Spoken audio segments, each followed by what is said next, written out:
خب سلام عرض می‌کنم خدمت بینندگان عزیز ارجمند. بنده دکتر قدرت شیشه‌گار هستم، دارای بردهای فوق تخصصی هم از دکترای پزشکی جامع، دکترای روانشناختی روحی روانی و دکترای اقتصادی مالی و غیره. بنده اینجام تا به مشکلات مراجعه کنندگان و شما بینندگان عزیز رسیدگی کنم و اونا رو حل کنیم به کارش. جهت گرفتن نوبت از دکتر از طریق آیدی که براتون زیرنویس میشه در تلگرام سوالات، مشکلات، انتقادات و پیشنهادات خودتون رو در قالب وایس و یا پیام متنی برای ما ارسال کنید و برای رزرو نوبت میتونید کلمه دکتر کمک رو برای ما ارسال بفرمایید تا در اسرع وقت به مشکلات شما بینندگان عزیز رسیدگی کنیم. بدون وقفه میریم سراغ مراجعه کننده عزیزمون. سلام عزیزم. سلام از آقا. سلام. گوسفند حاج آقا کراوات میبنده؟ عاطفه رو ندیدی؟ نه عزیزم، عاطفه پشت سرته، نگاش کن. نگاه پشت سرته، نگاه. سیگار چرا میکشی قربونت برم؟ چیکار کنم؟ برم ورزش کنم؟ بری ورزش کنی عزیزم، من خودم جودوکارم، این مدرک جودوی قربونت برم. ما اول چقدر مدال داری؟ سلامت باشی عزیزم، اینا هم تماما مدالای بنده است در عرصه های مختلف قربونت برم.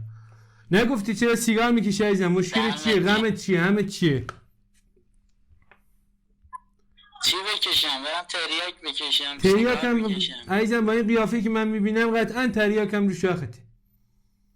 میکشی نه؟ بگو. راحت باش عزیزم. راحت باش. نه عزیزم. خب دوستان، همونجوری که مشاهده کردید این مراجعه کننده عزیزمون خیلی مشکوک بوده، ولی به هر حال تا زمانی که من معاینات لازم رو انجام ندم نمیتونم نظر نهاییم رو بگم. به هر حال معضلی هستش، معضل اعتیاد که ممکنه گریبانگیر هممون بشه در جامعه. خواهشی که دارم این هستش که در عالم رویا و خیال، در عالم توهم بیایید بیرون و در واقعیت زندگی کنید. در این صورتی که به خواسته هاتون میرسید و میتونید دنیای واقعیتون رو بسازید. اتفاقا در همین رابطه بنده دیشب در یک جمعی نشسته بودم، همینجوری دور هم بودیم، یک قطعه شعری سرودم براتون بخونم. میفرمایم: ذوب کردی جسم خیش، ناگهان بردی ز خاطر اسم خیش. به به. گشت آباد از تو هر قاچاقچی، آن که در معنا بود اوراقچی. تا که گشاد گشتی و راحت طلب، زندگی کردی به رویا روز و شب. خب دوستان، من واقعا از ته قلبم امیدوارم که هیچ کس در دام اعتیاد قرار نگیره. منتظر شنیدن خبر موفقیت تک تک شما کلکا هستم. امیدوارم که روز و شب خوبی داشته باشین، حمایت از ما فراموش نشه.